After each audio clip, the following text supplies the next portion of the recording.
pamintaku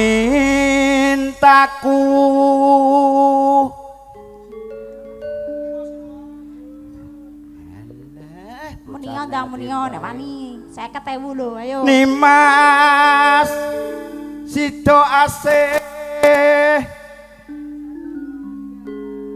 atut runtut tansah reruntungan gamanmu ning endi Mas?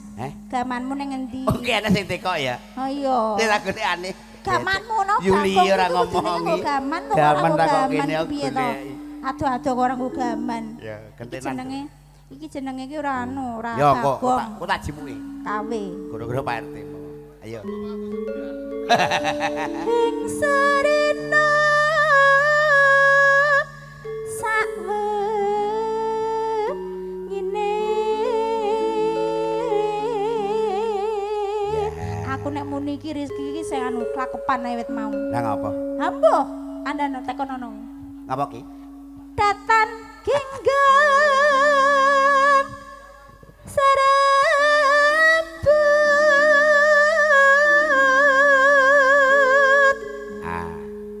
lamun adoh caketing hati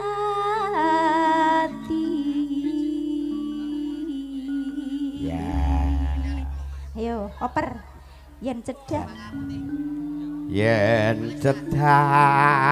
tansah mulat sida asih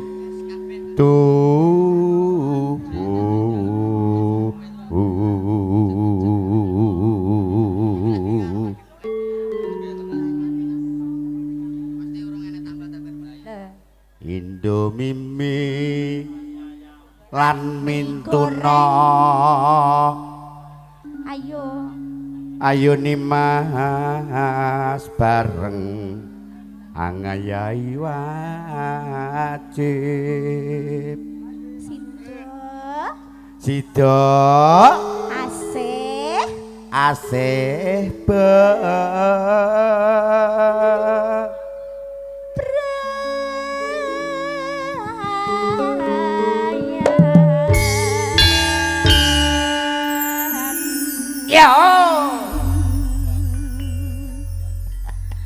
aku kang setya satu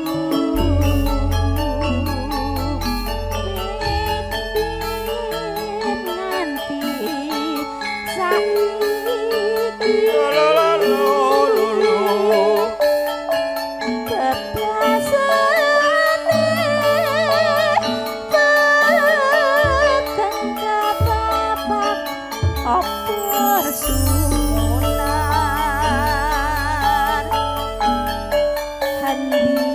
Koper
Dek. Dalem Pak De. Cocok karo kahanane ya Dek ya. Weh, jan elok. Kadang-kadang Mara Tresna ki ya. Luar biasa. Luar biasa. Dasare tamune nggih Mbak Nyumili. Ya alhamdulillah.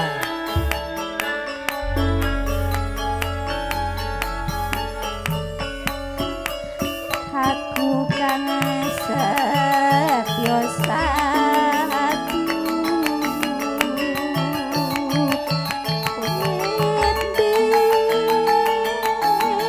nganti saiki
ibarate kembang Mas. Iya. Panjenengan dadi napane?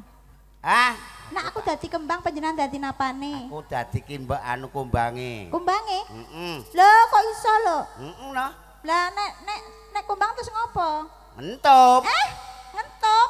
Iya. Kayak nek ngentup nggon apa Mas? Ya kon jerone. Kumbange nakal. Kumbange cemplung kayak Mbak Kauni ngono karo Mas Erin. Jan. Nek kowe kembang aku kumbangi terus ngentup. Ngono. Heeh. Terus dadi kembang meneh. Oh, kok Dadi ngulek, kembange akeh. kok ngono lho? Iya.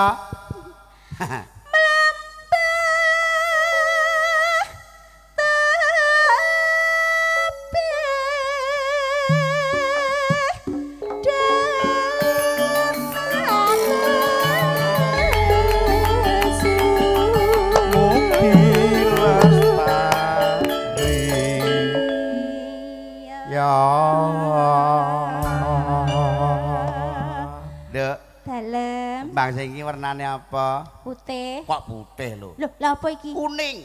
Oh, matane. Kok Iki teko putih kono lho, ta ya? Mas. Wong kembang kok ya Iki teko putih kono. ya, Mas. Oh, putih. Putih. Niki napa, Mas? Abang. Iki Heeh. merah jambu. Oh, merah jambu ki ngene iki. Handi kepa. Au. Ayo manku.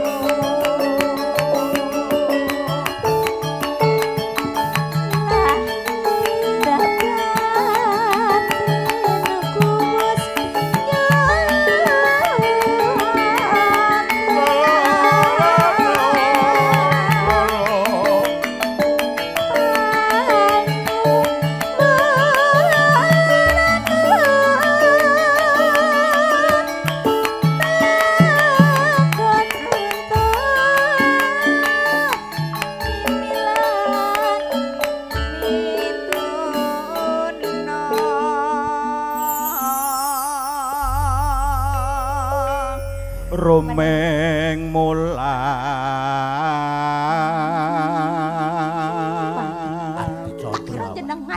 Romeng mulat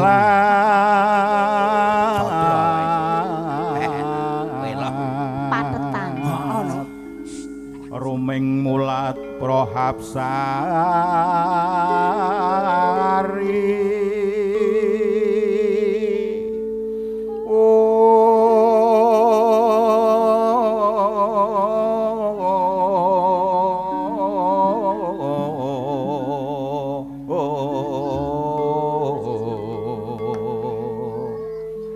Romeng mulat Prohapsari.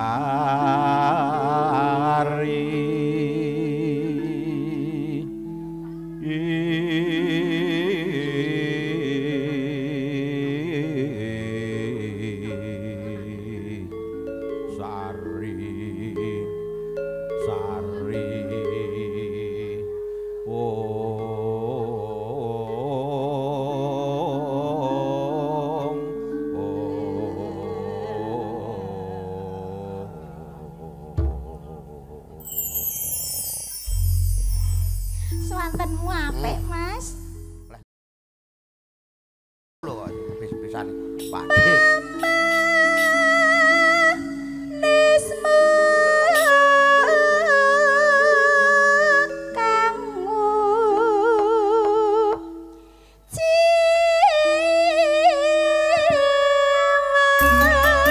Sing lanang seniman sing wadon seniwat kayane mumpung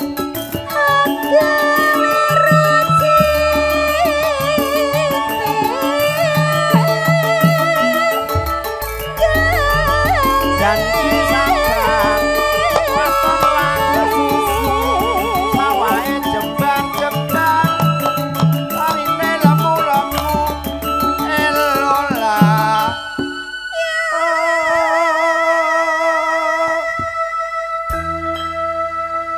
Dek Kani wonten dawuh Pak D. saya karasa wis kaya ning gone dhewe ning Jawa ya Nduk. Iya. Ya. Niki Bapak Ibu dipersilahkan monggo nomor teleponnya sudah ada kartu namanya di sini. Bapak badhe nyekar monggo. Monggo Pak D.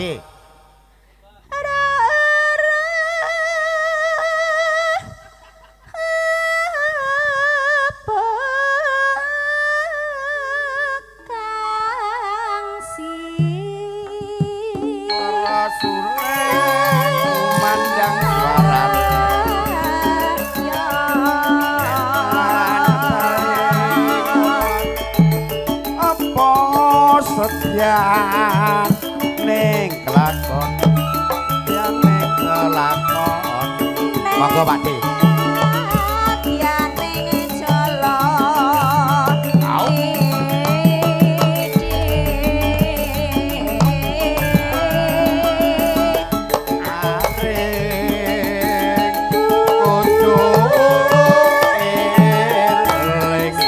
sing papa monggo Bapak jumeneng. Umpama mundhu torokmi wong ayu. Oh nggih. Pangapunten niki rada kelalen klepian. Are gara-gara Pak Bagong lho. Monggo. Taratam tu tak tu. Minggu kudu solo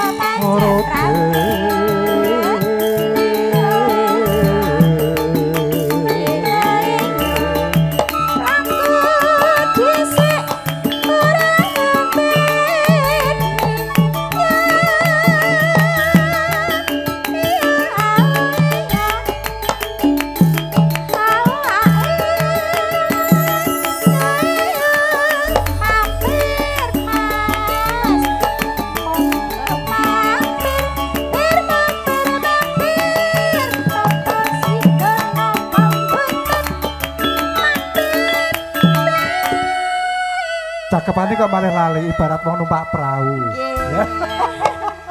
Saking penake nggih, Pak. Lah iya. Lu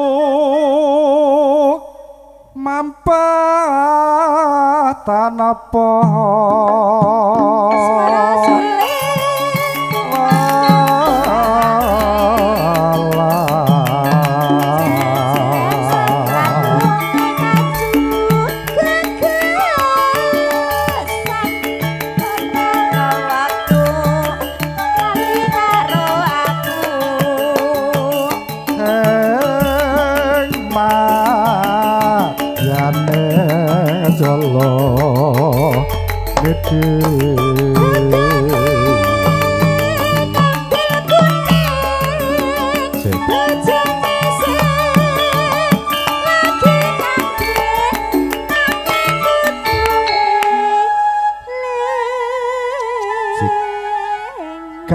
kambil ijo bejane sing dibojo ning aja loro apa kudu loro. Mboten niku mun biasa. Wis biasa.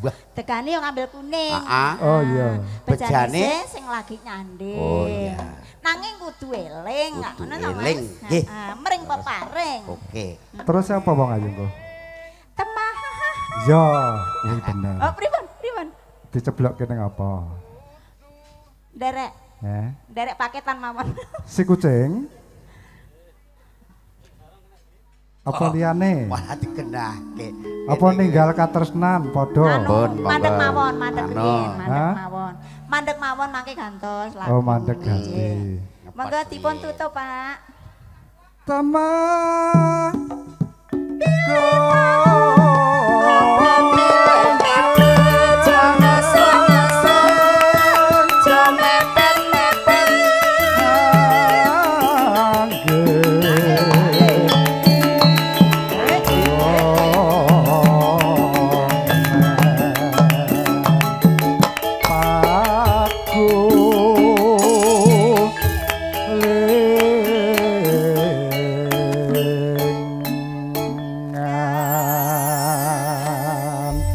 sing piantun sepuh-sepuh ngene iki mbombo jek dong lagu ngene iki. Ngoten.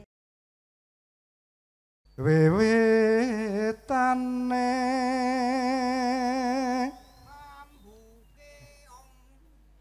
handere sang peke priabagos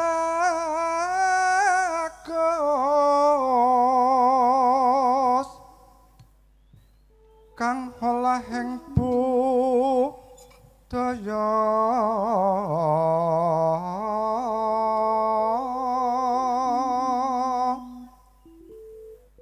sowan menyang kutha gedhe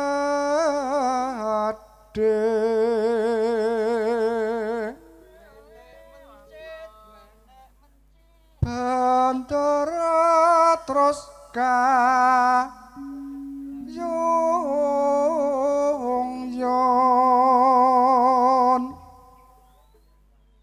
selendang kuning kang saking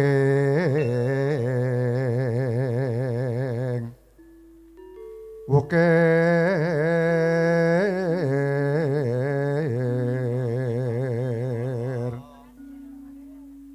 suara kurang pramana ning wasis ngorong orom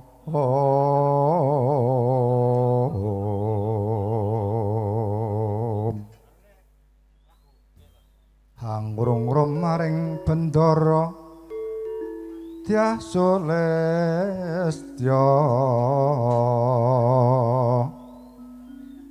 pijer nginjangake alis terus tresna sesideman.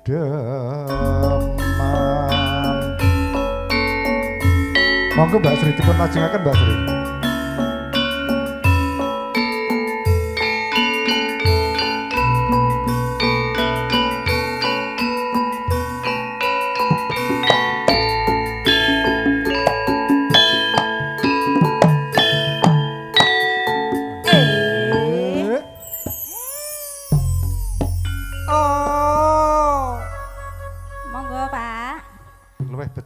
Openono ngono kaya ora luwih becik patenono. Luwih becik openono lho Mbak Sri. Monggo. Sampeyan sing angkat. Luwih becik patenono timbang perpisahan barengan Sulistya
bocah kuno kaduka andrepung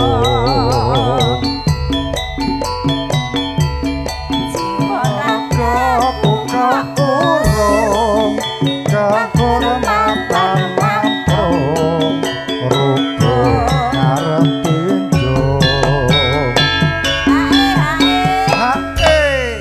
gak patah apa lagu Mbak Sri buka mati ora kependem nggih Pak urip ana urip ana kutha gedhe kowe tak bukake omasa isine kowe apa wae senajan sesidaman bakal tak wujudke Mas Bagong